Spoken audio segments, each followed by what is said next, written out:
I'm from a grimy era, let's talk about it. Gotta keep a pole, can't walk without it. Did some things in the streets, but I won't talk about it. Seen some things in the streets, but I won't talk about it. I'm from a hood that's thorough, they don't play here. And they don't play on these blocks, it ain't a daycare. A new kid gets shot every day here. I guess that's why my heart colder than the rain there.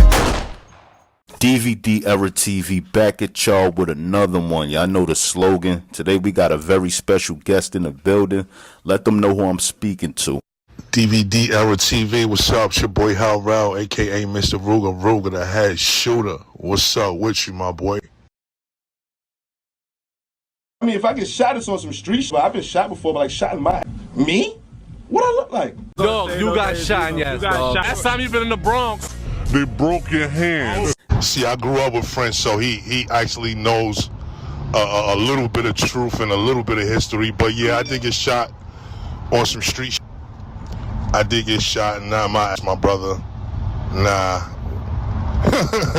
It was funny, it was a cute rumor, but nah, that actually didn't happen though. Shot me in my ass. You can't even count. I was shot in my back. Wasn't never shot in my hand, and mine had shot at some nigga in my hood, some rat nigga. They had shot at him the day before, and I ain't know that. And I just had pulled up to the block, and he had hopped out of a car and started shooting, and I got hit mistakenly.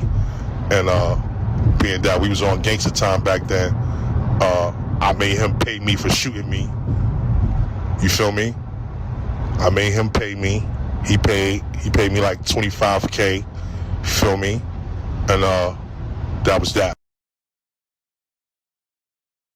Now, according to Bangum Smurf, G-Unit will be in Diamond Gym in Queens without 50 Cent being there, and things will go down. Now, supposedly, one of Bangum Smurf homeboys was smashing another dude girl who was in the club that night as well. Now, the dude would see Bangum Smurf homeboy wearing a pair of Gucci shades he bought his girl, and things will go left. Now, as they got outside, words were exchanged between Bangum Smurf homeboy Rude Boy and the girl he was smashing boyfriend. Now, according to Bangum Smurf, he would get his gun and a shootout would go down between his crew and the other guy crew. Now, Lloyd Banks would be caught in the crossfire and be shot in his back and stomach, and according to Smurf, a lot of other people were shot this night as well. Now, after the whole shootout with Bangum Smurf and the other crew where Lloyd Banks was shot, supposedly Bangum Smurf and his guys would go get some get back for Lloyd Banks as well following this whole situation. Now, Bangum Smurf Artist Domination will actually speak briefly on his situation about them riding for Lloyd Banks after he was shot on his What's Beef This record at G-Unit. Now, Domination says, you run with niggas that get shot, I run with niggas that do the shooting. Banks answered me this, who was clapping for you when them boys left you for dead outside the Diamond Gym?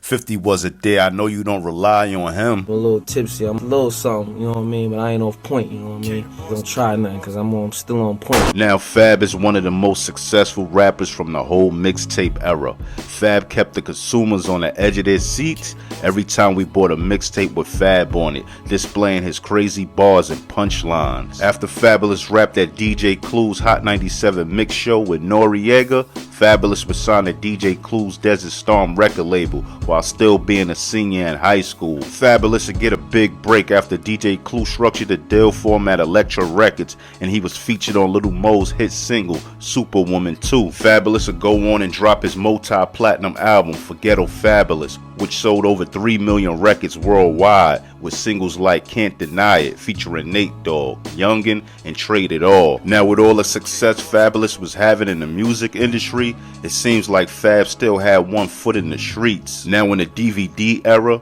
Fabolous will find himself caught up in some drama that he might not made it out of. Now, on October 17th, 2006, Fabolous would be shot in his leg. Now, this is an article from MTV explaining the whole situation. In bizarre sequence of events, New York rapper Fabolous was shot in the leg early Tuesday morning, October 17, as he stood in a Manhattan parking garage, was arrested, then transported to a hospital for treatment. Fabolous, born John Jackson, was shot once in the right thigh by an unidentified man who approached the MC and 3 members of his crew and opened fire shortly after the group left an NFL's player event at Diddy's downtown restaurant Justin's, according to New York Police Department spokesman Sergeant Mike, I ain't even gonna pronounce his last name, We just go call him Sergeant Mike, but I see why Fab don't want to party with Diddy no more. Following the hell of gunfire, Fabolous and 3 other men hopped into a white Dodge Magnum and sped away, running a red light 1 block away from the scene of the shooting,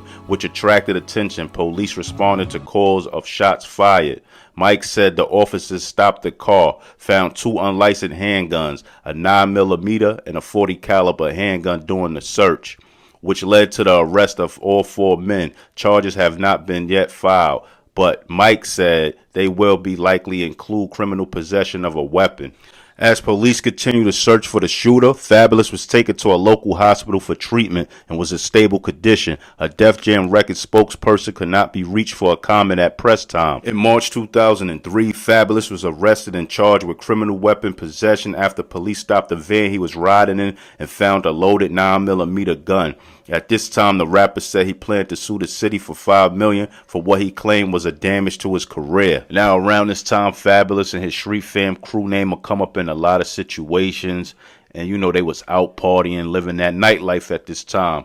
But this particular situation involves NBA superstar Sebastian Telfair, and I'm going to read an article and get into some of these rumors surrounding this situation. Boston Celtics guard Sebastian Telfair denied Friday that he is under investigation for the shooting of rapper scholar John Jackson, also known as Fabolous, but the police are singing a different tune. Telfair, I wasn't being investigated for any shooting, Telfair told reporters on Friday at the Celtics practice facility in Waltham, Mass. My necklace was snatched from my neck. However, the New York police say Telfair is being investigated.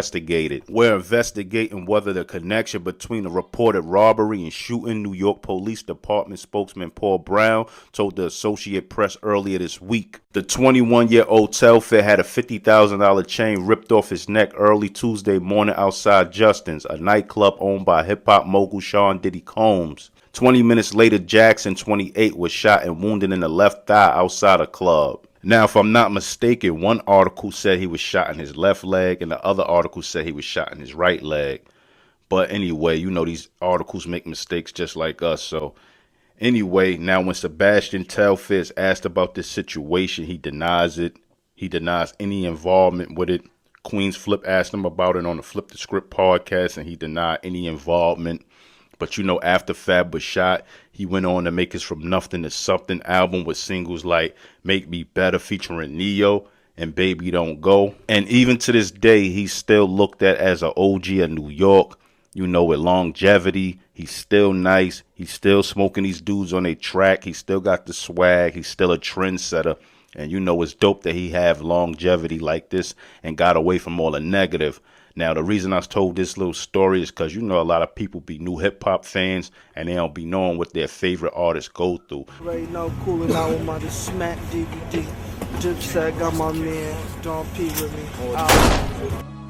Now, J.R. Writer is one of the dopest members out of the whole Dipset crew, and even though he had a dope lyrical ability, he'll never get the push like other Dipset members Jim Jones and Joel Santana. Now, J.R. Writer get most of his recognition for being on DVDs and his mixtape series for the Writer's Block, where he showed off his dope rapping ability and instantly became a fan favorite. Now, even though J.R. Writer was creating a buzz for himself along with the help of his CEO Cameron, J.R. would never break through with big mainstream success. Now, J.R. Writer would eventually put out his debut album For History in the Making in 2006 through Koch Records, which peaked at number 25 on the Billboard 200 and number 2 on the top R&B and hip-hop albums and the top rap albums. Now, this album has singles for Grill'em and Bird Call featuring Lil Wayne and Cameron and managed to sell close to 30,000 his first week. Now, after J.R. Writer got a taste of a little bit of success in the music industry,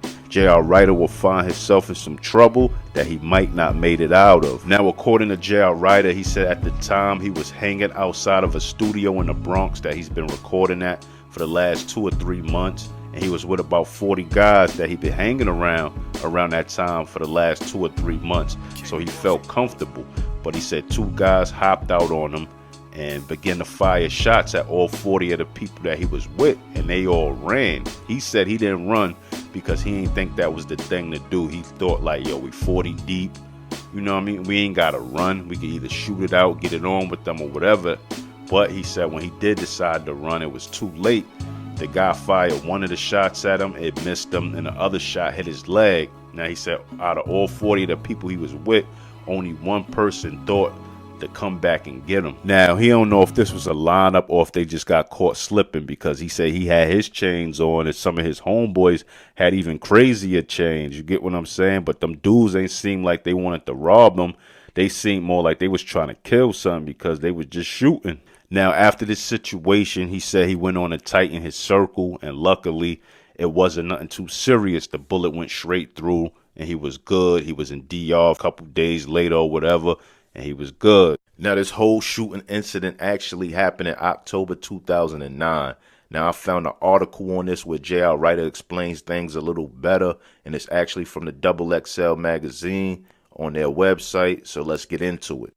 Last Saturday, Harlem rapper J.R. Writer was attacked and shot by two men outside a studio he had been recording at in the Bronx. J.R. has now spoken out about the incident and explains what happened that night. He says, I was in front of the studio I've been recording out for the past 3 months in the Bronx when two bum dudes stepped at me and a couple of my dudes with guns. For what? I still have no idea. Ryder also explains that the men weren't trying to steal anything from him. He says they wasn't trying to rob nothing. They looked more like they was trying to kill something. None of us was strapped. We actually thought we was in a low spot in the BX. On top of that, we were coming there for the past 3 months with no problems, working on my album and new mixtape. When we saw the look in his face and heard him say, now what, now what, it sounded more like a beef than anything else. So we got up out of there, he said. That's when he let off 2 shots our way, which one of the shots hit me and I dropped. He then started shooting at my peoples and running towards them. When I saw that, I was going to play dead, but I said hell no and picked myself up and got across the street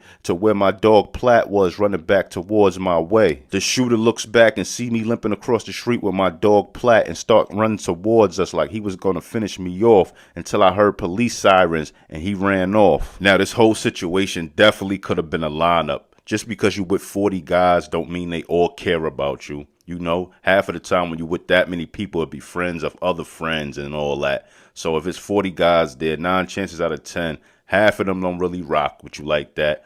10 of them is probably jealous of you. And the other 10 is just being groupies trying to get something out of you. You get what I'm saying? So when you got a little success, you definitely got to keep your circle tight and watch the people you surround yourself around. Because you with 40 people, that's too many people. Like, I could be talking to 5 guys over here, and now the other 5 guys get on their phone and making phone calls to get you robbed or get you killed. Or it could have been a simple case of they being caught slipping. It could have been some guys there that had beef, and that's another thing.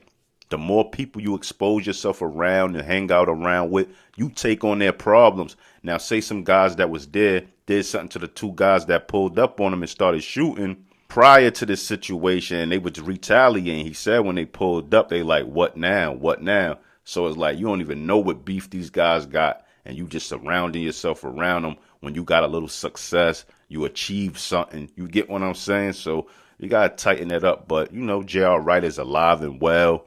He's still doing his thing. He's still nice on the mic.